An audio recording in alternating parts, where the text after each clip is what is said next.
नमस्ते, जय हिंद। मैं हर्षित सिंह और आप देख रहे हैं हमारा खास शो विस्तार से। दोस्तों, आज हम बात करेंगे भारत और नेपाल की, दो ऐसे देश जिनके रिश्ते सिर्फ सामान्य पड़ोसी जैसे नहीं, ये रिश्ता, ये संबंध रोटी बेटी का संबंध है। भारत में आज भी नेपाल के लाखों नागरिक काम करते हैं, कारोबार करते हैं। यहाँ तक कि नेपाल की अर्थव्यवस्था से लेकर उसके व्यापार, शिक्षा, स्वास्थ्य और रोजमर्रा की जरूरतों तक में भारत की बड़ी भूमिका है। लेकिन इन तमाम करीबी रिश्तों के बावजूद एक ऐसा मुद्दा है जो दशकों से दोनों देशों के बीच विवाद की वजह बना हुआ है। और हालात तो ऐसे हो गए हैं कि नेपाल के नए प्रधानमंत्री बालेन शाह इस मुद्दे पर लगातार बयानबाजी कर रहे हैं। ये मुद्दा सीमा विवाद का है, लिपुलेख, कालापानी और लिम्पियाधुरा का है। और नेपाल के प्रधानमंत्री बालेन शाह कभी संसद के भीतर से तो कभी सार्वजनिक मंचों से इस मुद्दे पर लगातार भारत के खिलाफ बयानबाजी भी कर रहे हैं। और आज विस्तार से में हम इसी विषय पर बात करेंगे। पहले जानेंगे कि ये विवाद किस बात का है, भारत नेपाल के बीच सीमा विवाद क्या है, बालेन शाह लगातार क्या बयानबाजी कर रहे हैं, और ये भी कि आखिरकार दोनों देशों का पक्ष क्या है। ये सारी बातें आज हम इस वीडियो में आपको बताएंगे। सबसे पहले हम आपको बता दें कि भारत और नेपाल के बीच लगभग 1751 किलोमीटर की लंबी अंतर्राष्ट्रीय सीमा है और ये सीमा 5 भारतीय राज्यों से होकर गुजरती है। इसमें उत्तराखंड, उत्तर प्रदेश, बिहार, पश्चिम बंगाल और सिक्किम जैसे राज्य हैं। लेकिन पूरी सीमा विवादित नहीं। दोनों देशों ने वर्षों की बातचीत के बाद अधिकांश सीमा का निर्धारण कर लिया है। विवाद मुख्य रूप से दो क्षेत्रों को लेकर है, एक कालापानी लिपुलेख लिम्पियाधुरा क्षेत्र और दूसरा सुस्ता क्षेत्र। इनमें भी सबसे ज्यादा चर्चा कालापानी लिपुलेख और लिम्पियाधुरा को लेकर होती है। लिपुलेख पास हिमालय में स्थित एक बेहद महत्वपूर्ण पहाड़ी मार्ग है। ये भारत, नेपाल और तिब्बत क्षेत्र के करीब स्थित है। रणनीतिक नजरिए से इसकी अहमियत बहुत ज्यादा है। यही रास्ता कैलाश मानसरोवर यात्रा के लिए इस्तेमाल होता है। इसके अलावा ये भारत और चीन के बीच व्यापारिक संपर्क का भी मार्ग माना जाता है। हालांकि नेपाल से विवाद की जड़ आज की नहीं बल्कि करीब 210 साल पुरानी है। यानी कि ये जो विवाद इस वक्त हो रहा है नेपाल से, जो हमारा सीमा विवाद है, ये काफी पुराना है। बस नेपाल के नए प्रधानमंत्री बालेन शाह ने अब इस पर बयानबाजी तेज कर दी है। सबसे पहले एक बार हम फिर से आपको बता दें, जो दो इलाके हैं जिन पर सीमा विवाद है, पहला कालापानी लिपुलेख लिम्पियाधुरा क्षेत्र जो उत्तराखंड में है, दूसरा सुस्ता क्षेत्र बिहार नेपाल सीमा के पास। अब विवादित क्षेत्र कितना बड़ा है? वैसे तो 1751 किलोमीटर की सीमा है, लेकिन जो विवादित क्षेत्र है वो बहुत ज्यादा नहीं है। कालापानी लिपुलेख लिम्पियाधुरा क्षेत्र लगभग 370-372 वर्ग किलोमीटर के आसपास का इलाका माना जाता है।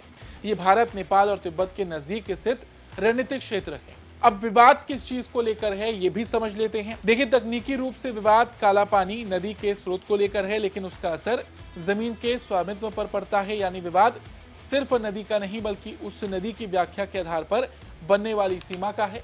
हालांकि भारत का पक्ष साफ है, विवाद नेपाल की ओर से बेफिजूल में खड़ा किया जा रहा है। क्योंकि हमने यहाँ पर भारत के पक्ष की बात की है तो आपको बता दें, 1816 की सुगौली संधि के अनुसार सीमा काली नदी से तय होती है। काली नदी का सोर्स कालापानी क्षेत्र के पास है, इसलिए कालापानी लिपुलेख और आसपास के इलाके भारतीय क्षेत्र में आते हैं। भारत कई दशकों से इस इलाके का प्रशासनिक नियंत्रण संभाल रहा है। 1962 के भारत चीन युद्ध के बाद से यहाँ भारतीय सुरक्षा बलों की तैनाती है।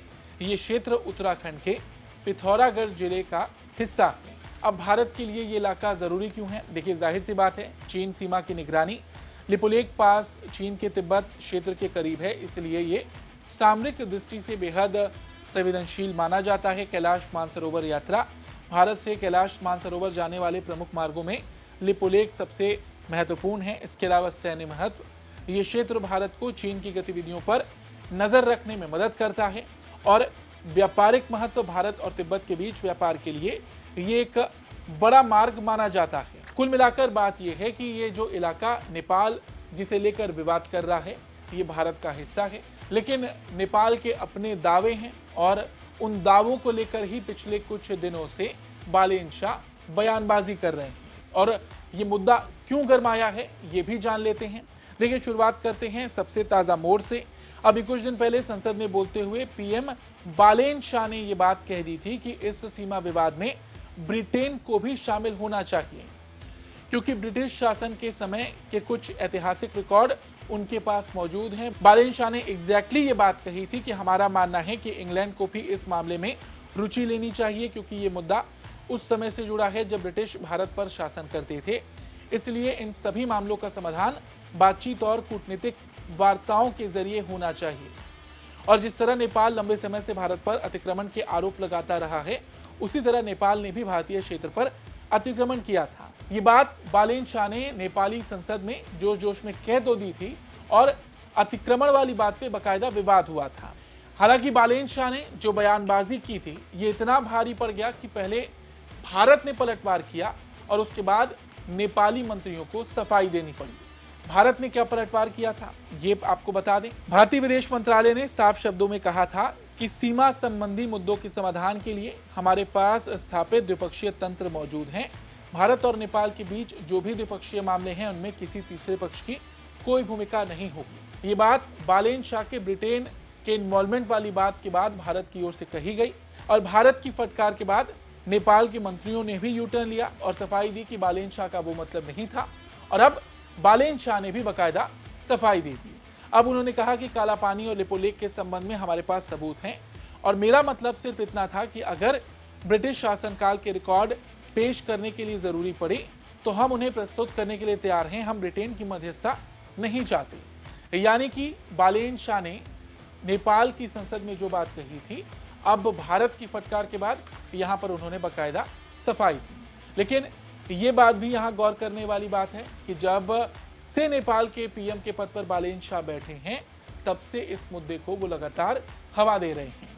हाँ, ये बात भी साफ है कि नेपाल जो भी विवाद करे, भारत का स्टैंड यहां बिल्कुल साफ और क्रिस्टल क्लियर है। अब एक सवाल ये कि मामला जब इतना पुराना है, भारत ने हर पहलू को सामने रख दिया है, तो अचानक फिर से मामला गर्म क्यों हो गया?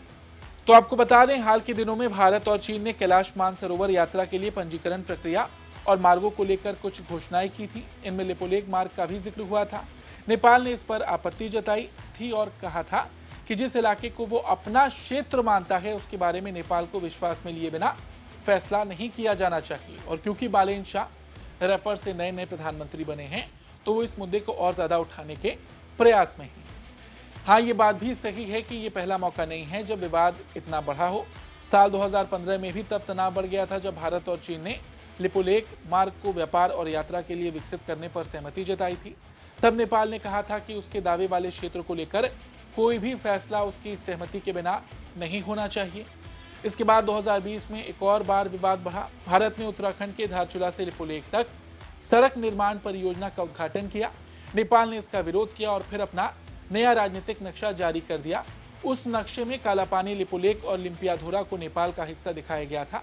उस वक्त भी भारत ने इस कदम पर नेपाल को कड़ी फटकार लगाई थी और कहा था कि एक तरफा कार्रवाई करने या इस तरह के नक्शे पेश करने से वास्तविक स्थिति नहीं बदल जाती। यानी कि भारत का पक्ष साफ है, नेपाल जो कर रहा है वो सिर्फ हवाई दावे हैं और यही वजह है कि इस मुद्दे पर वक्त वक्त पर नेपाल इस तरह की बयानबाजी करते आया है।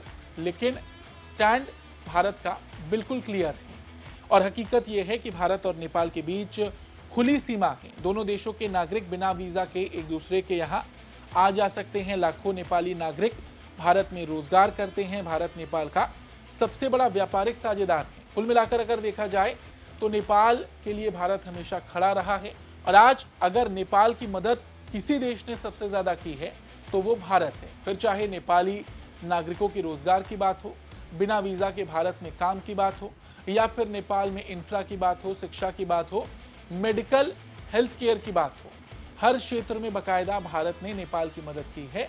लेकिन पिछले कुछ सालों में नेपाल की तरफ से ये बदलाव देखा गया। नेपाल की तरफ से ये विवादित बयानबाजी का दौर पिछले कुछ सालों में ज़्यादा देखा गया है। लगातार नेपाल की सरकार की ओर से इस तरह की बयानबाजी की गई है। लेकिन स्थिति बहुत साफ है, नेपाल कोई भी बयानबाजी करे, इससे वास्तविक स्थिति नहीं बदलने वाली। और इस बार बालेन शाह जो कर रहे हैं, शायद वो अपने देश में असल मुद्दों को भटकाने के लिए कर रहे हैं, लेकिन इससे कुछ नहीं बदलने वाला। फिलहाल आज की इस खबर में इतना ही। आपको ये खबर कैसी लगी और बालेन शाह ने जो विवादित बयान दिया उसके बाद जो सफाई दी उस पर आपकी क्या राय है, कमेंट करके जरूर बताएं। धन्यवाद।